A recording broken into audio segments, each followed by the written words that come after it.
আমরা যে গান দেখতে পাচ্ছি, যেখানে তুমি গান গেয়েছো, কেমন লাগছে?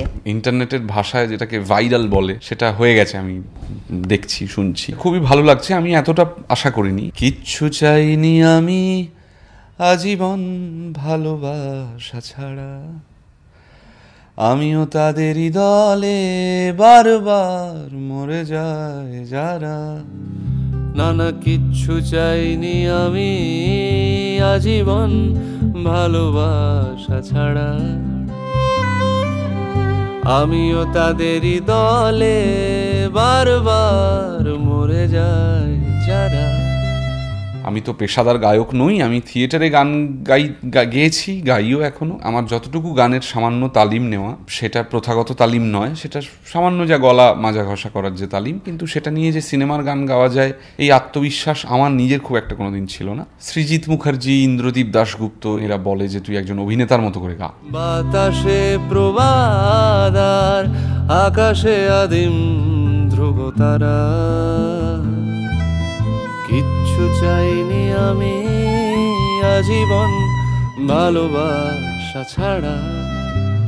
এবেলা রটনা আপনাদের সকলকে স্বাগত। আমি সুচরিতা। অনির্বাণকে আপনারা সবাই বিভিন্ন চরিত্রে এখন দেখে ফেলেছেন, ভীষণ প্রশংসিত হচ্ছে ওর কাজ। আমি যা পেয়েছি 3 বছর এই ইন্ডাস্ট্রিতে, সেটা সচরাচর খুব একটা কেউ পায় না, এবং এর জন্যে আমার খানিকটা চেষ্টা, তার থেকেও আমি অনেক বেশি এগিয়ে রাখবো পরিচালকরা আমাকে যে রোল দিয়েছেন এবং দর্শক ফাইনালি যে আমাকে গ্রহণ করেছেন এইটার উপর। ভীষণ উঁচু দরের বড় মাপের অভিনেত্রী স্বস্তিকা মুখার্জি, সেটাই স্বস্তিকা মুখার্জির সঙ্গে অভিনয় করার, কাজ করার লোভ আমার মধ্যে থেকে অনেক দিন ধরেই তৈরি করেছিল।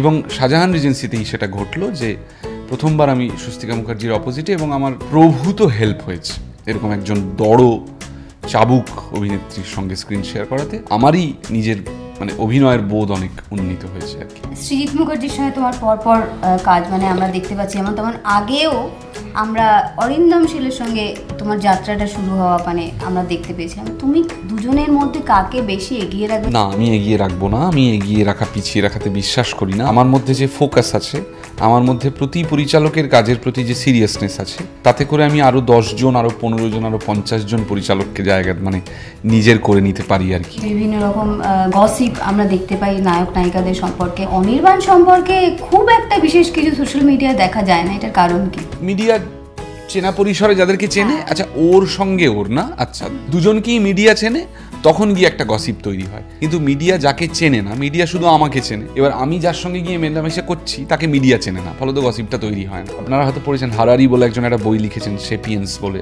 এই যে মানুষ ভাষা শিখলো, সেই স্ট্যান্ডাটার নামই হচ্ছে গসিপ। গসিপ করতে গিয়ে মানুষ ভাষা শিক্ষা করেছে, এক্সপ্রেশন থেকে আস্তে আস্তে আস্তে আস্তে শব্দে গেছে, তা আধারটা ছিল গসিপ। হয়তো গসিপ খুবই একটা বহুদিন ধরে চলে আসা জিনিস, এটা নিয়ে আলাদা করে কোনো আমার কোনো সুবিধে কিছুই নেই। এই গল্পটা তো শঙ্করের চৌরঙ্গী, সেখানে নিয়ে একটা অলরেডি সিনেমা হয়েছে এবং সেটা এখনো এক্সিস্ট করছে সবার মনে। তুমি মূলত কোন বিষয়গুলো মাথায় রেখেছিলে যে এইগুলো আমি অ্যাভয়েড করবো যাতে আমার চরিত্রটা আলাদা লাগে? ডেফিনেটলি অনিন্দ্য পাকড়াশির চরিত্রই আমি করছি, যেখানে আমার নাম হয়ে গেছে অর্ণব সরকার, কিন্তু মণিশঙ্কর বাবুর উপন্যাস আধারেই সেই চরিত্র তৈরি হয়েছে। এরকম তো বহুবার ঘটেছে, একই চরিত্রে বহু মানুষ অভিনয় করেছেন। জেমস বন্ডের চরিত্রে অনেকে করেছেন, ফেলুদার চরিত্রে অনেকে করেছেন, ব্যোমকেশের চরিত্রে অনেকে করেছেন। সেইটা নিয়ে আলাদা করে কোনো ভয় বা সেটা নিয়ে আমি তাহলে বিশ্বজিৎ বাবুর থেকে ওইটা আলাদা করব না, আমাকে দেখতে বিশ্বজিৎ বাবুর মতো না, আমার কথাবার্তা বিশ্বজিৎ বাবুর মতো না, আমি বিশ্বজিৎ বাবুর মতো একটা ক্যারেক্টারকে অ্যাপ্রোচ করব। উপন্যাস মাথায় রেখে যারা যাবেন তারা গোটা ছবিটার সাথেই উপন্যাসের মিল পাবেন, কারণ ছবিটা উপন্যাস থেকে কোথাও সরে।